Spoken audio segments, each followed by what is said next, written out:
যদি জাতির দর্পণ হিসাবে সংবাদপত্র এবং বিভাগ হিসাবে সাংবাদিকরা ভূমিকা পালন করতেন, ফেসিবাদী শাসন এইভাবে জাতির উপর যেতে বসতে পারে। দৈনিক সংগ্রামের সুবর্ণ জয়ন্তী উপলক্ষে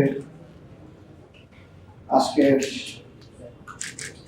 গুরুত্বপূর্ণ অনুষ্ঠানে উপস্থিত সম্মানিত অতিথিবৃন্দ, দৈনিক সংগ্রাম পরিবারের সমস্ত সদস্যবৃন্দ, সাংবাদিক বন্ধুগণ, দৈনিক সংগ্রামের নামের সাথেই তার পরিচয় তাড়াতাড়ি আছে। আসলে দৈনিক সংগ্রামের বয়স 50 না, বয়স আরো অনেক বেশি। দৈনিক সংগ্রামের পুনর্জন্ম থেকে এই বয়সটা আজকে ধরা হয়েছে। এবং কেন সেই পুনর্জন্ম হয়েছিল আপনারা জানেন, বাংলাদেশের স্বাধীনতার পর সংবাদপত্রের উপর চরম নিয়ন্ত্রণ আরোপ করা হয়েছে। সবগুলা মিডিয়াকে নিষিদ্ধ করা হয়েছিল, রাষ্ট্র নিয়ন্ত্রিত মাত্র 4টা মিডিয়া। এই তলোয়ারের রূপে যারা পড়েছিলেন সংগ্রামও তাদের। পরবর্তী পর্যায়ে আস্তে আস্তে সেই যাত্রা আবার শুরু হয়েছে। এই সংগ্রামের সূচনা পর্বে মালিক হিসাবে যার নাম ছিল, আমি আজকে গভীর শ্রদ্ধার সাথে তাকে স্মরণ করছি। পরবর্তী পর্যায়ে তার সংগ্রামী যাত্রা অব্যাহত রাখতে গিয়ে বিভিন্ন সময়ে প্রতিবন্ধকতার মুখে পড়েছে এবং সর্বশেষ 15.5 বছরের ফেস্টিভাল সংগ্রামের উপরে আক্রোশ করেছে। তাদের ছুতা ছিল সংগ্রাম, তাদের একটা কপিতে যাদেরকে অন্যায়ভাবে বিচারের নামে অবিচার করে দুনিয়া থেকে বিদায় করে দিয়েছিল, এই ধরনের একজন জাতীয় নেতাকে শহীদ বলেছে। সংগ্রাম শহীদ বলতে গেল কেন? শহীদের সংজ্ঞা নতুন করে তারা সংজ্ঞায়িত করল। তারা যাকে শহীদ বলবে, রাষ্ট্রের তাকেই শহীদ মানতে হবে। তারা যাকে শহীদ বলবে না, তিনি শহীদ হলেও তাকে শহীদ বলা যাবে। এবং সেই দিন দৈনিক সংগ্রামের উপরে কি তাণ্ডব হয়েছে আপনারা জানেন। এখানে অনেক মিডিয়া আছেন, সংগ্রাম তো মিডিয়া পরিবারের একটা সদস্য ছিল। সেই দিন যদি সবাই সংগ্রামের পাশে আসতেন, যে কথাটা দৈনিক আমার দেশের সম্মানিত সম্পাদক, মধ্যম সম্পাদক বলে গেলেন, যে মত প্রকাশের স্বাধীনতার প্রতি সম্মান দেবে, তাহলে পরবর্তী পর্যায়ে আরো অনেক মিডিয়ার উপর বিভিন্ন ধরনের অত্যাচার আক্রমণ এসেছে, সেটা হয়তো। তবে এর আগের পর্বটা গিয়েছে জনাব মাহমুদুর রহমান সাহেব। এই দুইজনই কেবল কিন্তু নির্যাতিত না, গাজী সাহেবও শুধু নির্যাতিত না, নির্যাতনের শিকার হয়ে কেউ কেউ দুনিয়া থেকেও চলে গেছে। কাউকে আবার বাংলাদেশের সীমানায় নিয়ে ছুড়ে ফেলা হয়েছে। এরকম সংবাদ জগতের উপর দিয়েও জাতির উপর যেমন তাণ্ডব তারা চালিয়েছিল, এই সংবাদ জগতের উপর দিয়েও তাণ্ডব চালিয়েছিল। একজন প্রথিতযশা সাংবাদিক বলে গেছেন, সেই সময় অনেকেই সত্যকে সত্য হিসাবে তুলে না ধরে ফেসিবাদের সাথে আপোষ করেছে। সত্য মেনে নেওয়ার মাঝেই সৌন্দর্য, এটাই সত্য। যদি জাতির দর্পণ হিসাবে সংবাদপত্র এবং বিভাগ হিসাবে সাংবাদিকরা ভূমিকা পালন করতেন, ফেসিবাদী শাসন এইভাবে জাতির উপর যেতে বসতে পারত না। রাষ্ট্রের 3টি পিলার গঠনতান্ত্রিকভাবে স্বীকৃত, আর দুনিয়ার সিভিল কনভেনশন অনুযায়ী 4র্থ পিলার হিসাবেই সংবাদ মাধ্যমকে বলা হয়। তো একটা ঘরের 4টা পিলারের মধ্যে একটা যদি বিধ্বস্ত থাকে, ঘর তো টিকবে না।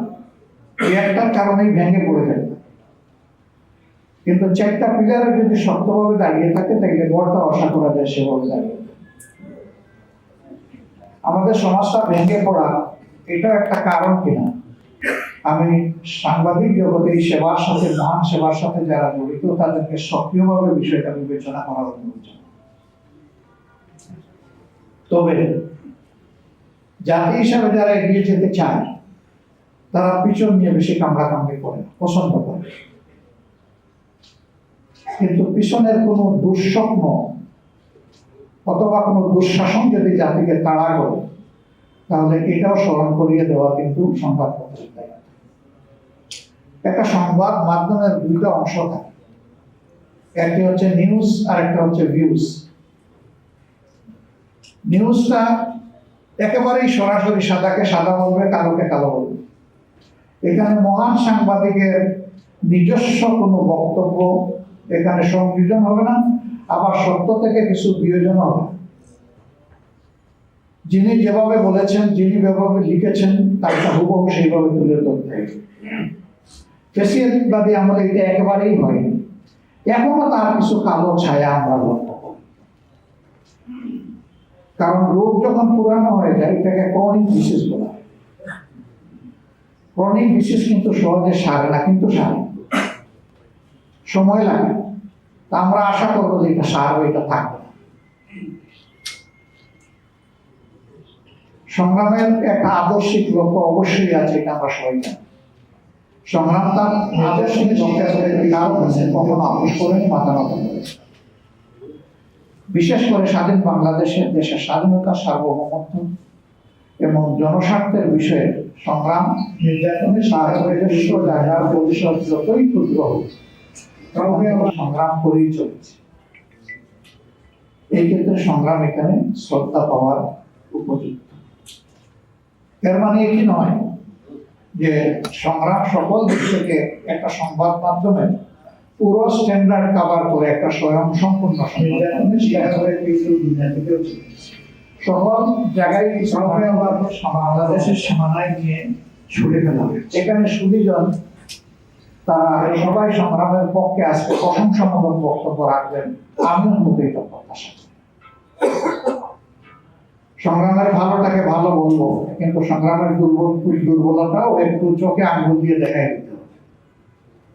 তাহলে সংগ্রাম আগামীর পথ চলায় দেশের জন্য, জাতির জন্য আরো ভালো কিছু করার প্রয়াস করে। যারা মাহমুদুর রহমান সাহেব সহ সিনিয়র সম্পাদক জনাব আবুল আসাদ সাহেব সহ শহীদুল আলম সহ যাদেরকে বিগত সরকার ফ্যাসিবাদী কায়দায় নিবর্তন এবং নির্যাতন করেছে, আমি নির্যাতনের আরেকবার নিন্দা জানাচ্ছি। প্রত্যেকটি কেসে আমার নিন্দা জানিয়েছি, আজকে আবার জানাচ্ছি। এবং সেই সাথে এই নির্যাতিত সাংবাদিকদের পাশে আমরা আছি, গভীর শ্রদ্ধা নিয়েই থাকবো। তাদের প্রতি আমাদের আন্তরিক নিবেদন থাকবে, এ লড়াইয়ে যোদ্ধা নয়, সেনাপতি হিসাবে আপনারা আপনাদের দায়িত্ব অব্যাহত রাখবেন। জাতি এখন স্মরণ করুক না করুক, আমি মনে করি করবে, কিন্তু একদিন আপনাদেরকেই খুঁজে বের করবে। হয়তো সেদিন আপনারা দুনিয়ায় থাকবেন না, কিন্তু আপনাদের কীর্তি থেকে যাবে। আপনাদের ফলোয়াররা, পরবর্তী জেনারেশনের সাকসেসর হিসাবে যারা আসবে, তারা তখন বিষয়গুলোকে অবশ্যই অ্যাকাউন্টে নেবে যে আগের আমাদের এইরকম একটা সোনালী ঐতিহ্য আছে। সবাই মাথা নত করেনি দুরাচার স্বৈরাচারের সামনে। কিছু সেনাপতি ছিলেন, তারা আমাদের নেতৃত্ব তখনই দিয়েছেন, শাসক তারা সাহসিকতার সাথে। আজকে সংগ্রাম পরিবারের প্রতি আমাদের সকলের ভালোবাসা আল্লাহ তাআলা কবুল করুন। তারা চরম দুর্দিনে ছিলেন, কিছু কিছু জানতাম, কিন্তু বড় কিছু করতে পারি নাই। সমস্ত বিজ্ঞাপন বন্ধ করে দেওয়া হলো বিএনপি থেকে। প্রাইভেট বিজ্ঞাপন যাতে দেওয়া না হয়, যারা বিজ্ঞাপন দিতেন তাদেরকে শাসন হয়। একটা সংবাদ মাধ্যম যদি বিজ্ঞাপন না পায় এটা চলবে, এটা তো একটা শ্বেত অবস্থা। তার খাবার, তার রিজেক্ট আসবে কোন জায়গায়? সেই সময় সংগ্রামের সাথে যারা ছিলেন তারা, আমি বলবো কে না কে এই যুদ্ধটা করেছে। আজকের এই পরিবেশ দেখে হয়তো বা তাদের অতীতের কষ্টের কথা আশা করি তারা ভুলে যাবে। তারা সেদিনও যেভাবে কষ্ট করে যুদ্ধ অব্যাহত রেখেছেন, সংগ্রাম অব্যাহত রেখেছেন, আগামী দিনেও আল্লাহ না করুন এরকম অথবা এর চাইতেও যদি কোনো অন্ধকার এই জাতির উপর চাপিয়ে দেওয়ার চেষ্টা করা হয়, সেদিনের জন্য সংগ্রাম তার কলমের মাধ্যমে বর্জন করে উঠে আমি সেই দোয়া। আল্লাহ রাব্বুল আলামিন তাদের যাত্রা অব্যাহত রাখুন।